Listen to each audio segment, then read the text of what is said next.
United States Army, Select Corps Division Commanders have a dedicated long-range surveillance unit, or LRS. These are composed of 6 to 18-man teams and are primarily composed of Ranger-qualified personnel.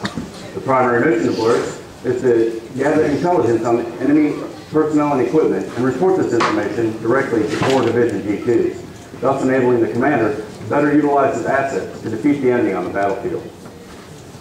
Because LRS is highly skilled and will be called upon to perform hazardous missions in varied climates and terrain, special extraction techniques have been devised to ensure these men will be available for future operations.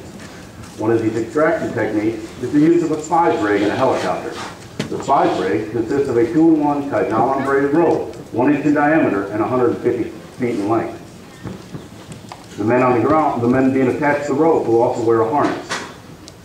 Today you will see a LRS team extracted from a concealed position on the far shore. The first action you will see is the aircraft commander stabilizing the aircraft over the target area. Once stabilized, a bag will be deployed from the aircraft. Inside the bag contains the spies rope. The bag is utilized to keep the spies rope from becoming entangled underneath the aircraft. Ladies and gentlemen, please direct your attention to the far shore.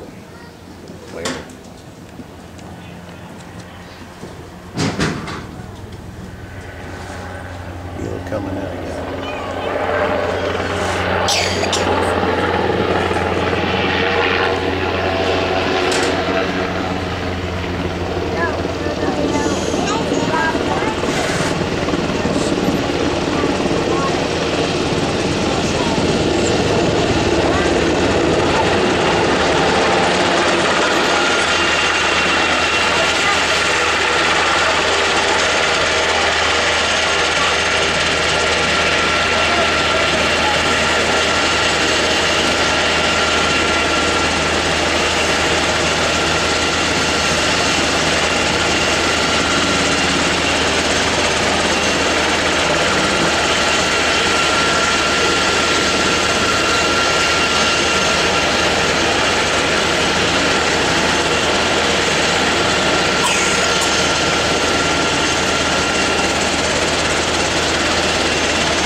Into inland waterways and coastlines. The boats used for this come in a variety of sizes, such as the F-470 approaching to your front right.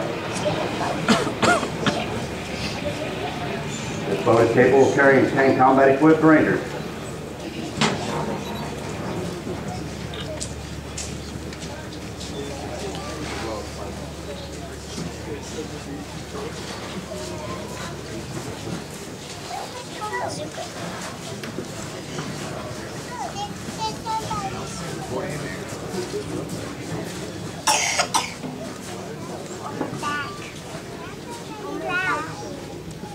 This 9-man light infantry squad is equipped and organized to conduct a combat patrol. The squad leader has the responsibility as the patrol leader.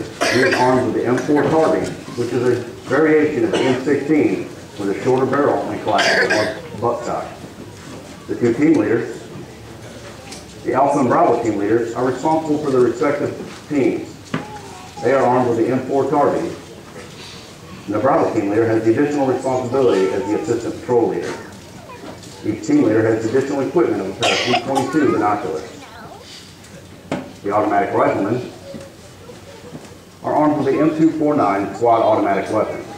The saw is a belt or magazine-fed automatic rifle that fires its ammunition primarily from a 200-round drum, but can fire from magazines in the event of an emergency.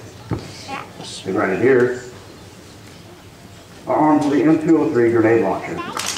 Yes. The M203 fires a variety of 40mm grenades such as high explosive, illumination, buckshot, and CS.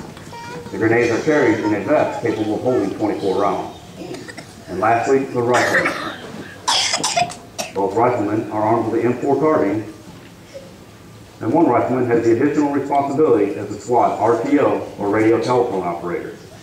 He will carry an AN/PRC 119 Singar tactical FM radio. This radio is used for secure voice and data transmissions to hire. The other rifleman has a SWAT mountaineering gear which will be used during the operation. Ladies and gentlemen, distributed throughout the squad are such items as the ICOM radio, PVS-14, PEQ-2s, AT-4s, Claymore mines, and hand grenades. The ICOM radio is used for inter-squad communications and assists the squad leader in maintaining command and control of the squad throughout the patrol.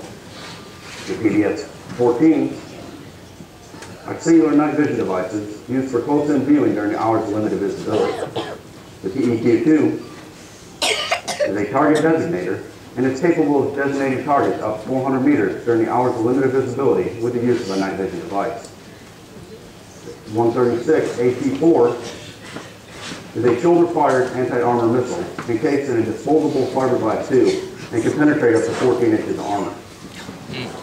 The M18 Claymore mine is an anti-personnel mine packed with 1.5 pounds of C4 explosives, and upon detonation, eject 700 steel balls into the target area. And lastly, each man in the squad will carry 2 hand grenades. Ladies and gentlemen, as you can see, this 9-man light infantry squad is equipped and organized to conduct a combat patrol.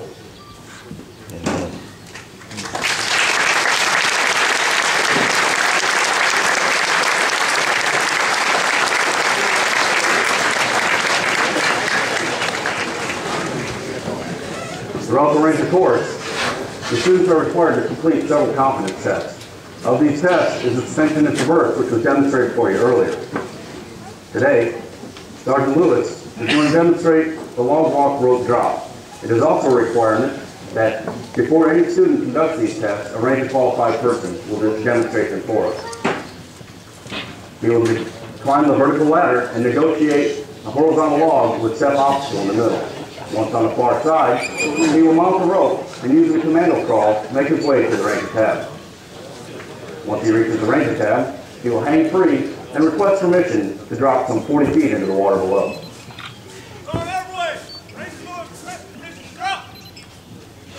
Drop, Ranger.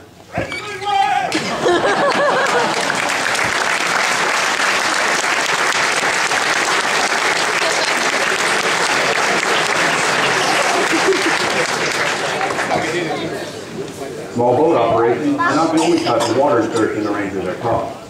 Helo casting is the means of inserting a Ranger squad by helicopter into the water. Today, you will see a 4-man Ranger team inserted to the pond to your front. First action you will see is the aircraft approaching at 20 feet above the water and at 20 knots. Once stabilized over the target area, the Rangers will deploy their poncho raft into the water and exit the aircraft from either side.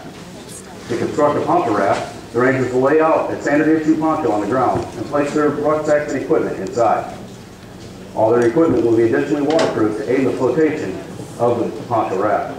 Once the poncho raft is constructed, a tether line will be attached to one end of the poncho raft. When the Rangers deploy their poncho raft into the water, one Ranger will secure the tether line and begin to tow the poncho raft to shore, while the other Ranger assists from the rear by pushing and steering. Once the Rangers reach the shore, they will remove their equipment from the poncho raft and continue their mission. Ladies and gentlemen, please direct your attention to the pond to your front.